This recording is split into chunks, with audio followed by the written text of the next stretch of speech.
हरी हरी माऊली, कसे आहात तुम्ही? चला तर आज जाणून घेऊया हरिपाठाच्या दुसऱ्या अभंगातील पहिल्या चरणाचा अर्थ. चहुवेदी जाण साही शास्त्री कारण, 18 पुराणे हरिसी गाती.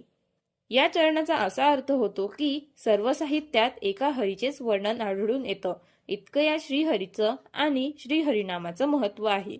साही शास्त्र, 18 पुराणे यात हरीच्या नामस्मरणाचे महत्व सांगितले आहे, असे माऊली आपल्याला या अभंगातून सांगत आहेत.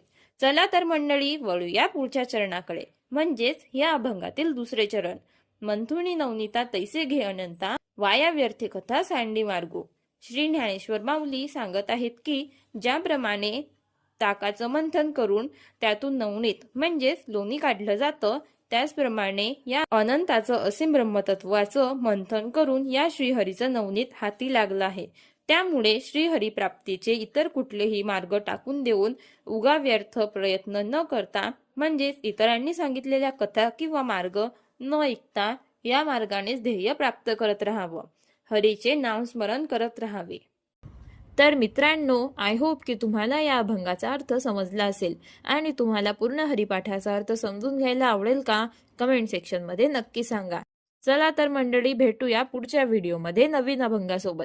तोपर्यंत हरिमुखे म्हणा, हरिमुखे म्हणा, हरिमुखे म्हणा, पुण्याची गणना कोण करी.